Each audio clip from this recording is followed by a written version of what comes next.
హైదరాబాద్ లో చీరల దుకాణం పెట్టుకుని చీరలు అమ్ముకుంటున్న దువ్వాడ శ్రీనివాస్, నీకోసమే ఈ వీడియో.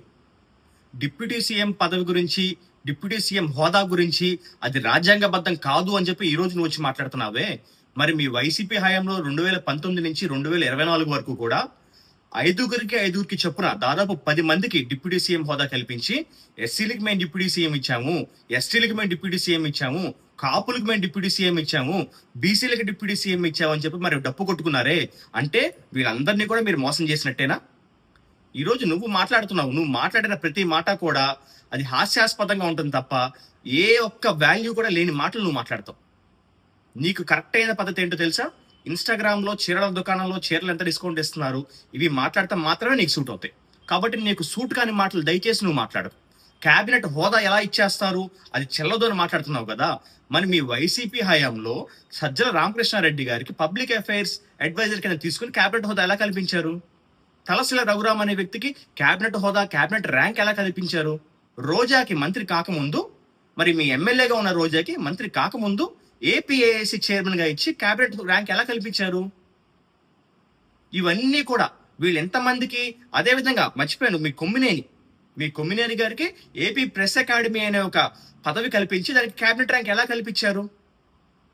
ఇంతమందికి మీ వైసీపీ హయాంలో క్యాబినెట్ ర్యాంకులు కల్పిస్తున్నప్పుడు నువ్వు ఎవరిని దువ్వుతున్నావు? నువ్వు ఎవరిని దువ్వే పనిలో ఉన్నావు? నువ్వు ఆ రోజు నీకు తెలియదా క్యాబినెట్ ర్యాంకులు ఎలా ఇస్తారో అని చెప్పి? నీకు ఆ రోజు తెలియదా?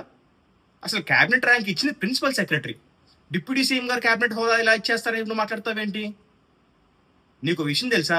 అసలు ప్రజలు చేదరించుకుని 11 సీట్లకు పరిమితం చేసిన వైసీపీ పార్టీయే నిన్ను సస్పెండ్ చేసింది.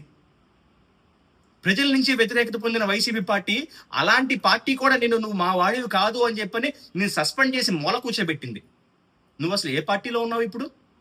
ఏ విధంగా పార్టీ సస్పెండ్ చేసినా కూడా ఏ విధంగా ఎమ్మెల్సీగా కొనసాగుతున్నావు? నీకు ఒకటే చెప్తున్నా కదా, చీరలు అమ్ముకోవడం వరకే. నువ్వు చీరలు అమ్ముకునేవాడివి, చీరలు అమ్ముకున్నట్టే ఉండు.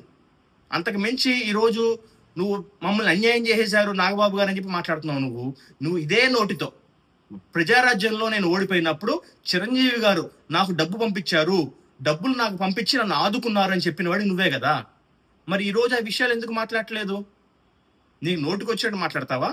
బాక్సులు బద్దలు కొడతావా? ఏ బాక్సులు బద్దలు కొడతావు? నువ్వు వెళితే టెక్కలిలో వెళితే నీ బాక్సులు బద్దలు కొడటానికి మీ కుటుంబ సభ్యులే రెడీగా ఉన్నారు. బీసీల గురించి, బీసీలకు అన్యాయం జరిగిపోతుందని చెప్తున్నావు నువ్వు. మీ సహచర మాజీ వైసీపీ మంత్రి సీదిరి అప్పలరాజు కొడుకు ఒక బీసీ వ్యక్తిని గుద్ది చంపేస్తే నువ్వెందుకు మాట్లాడలేదు? మరి వాళ్ళు బీసీ సామాజిక వర్గానికి చెందిన వాళ్ళు కాదా? ఈరోజు వచ్చి బీసీల గురించి మాట్లాడేస్తున్నావు. స్థానిక సంస్థల ఎన్నికల్లో బీసీలకు కూడా రిజర్వేషన్ కల్పించి వాళ్ళకు కూడా రాజ్యాంగబద్ధంగా ఒక బలమైన ఒక పొజిషన్ తీసుకొచ్చింది మా కూటమి ప్రభుత్వం. మరి మీరు అది ఎందుకు చేయలేకపోయారు? బాక్సులు బద్దలు కొడతాం అనేది నీ ఒక్కడికే కాదు, ప్రతి ఒక్కడికి వస్తుంది. మీ ఊరు వెళ్తే పార్టీలు, మా కూటమి ప్రభుత్వం అక్కర్లా, నీ చుట్టాలు, నీకు తెలిసిన వాళ్ళు, నువ్వు ఎవరితో పనిచేసావో వాళ్ళందరూ కూడా నీ బాక్సులు బద్దలు కొడతాం రెడీగా ఉన్నారు. అందుకే నువ్వు టెక్కలను వదిలేసి హైదరాబాద్లో చీరల దుకాణం పెట్టుకున్నావు. దయచేసి నీ మాటలు జాగ్రత్తగా రాని.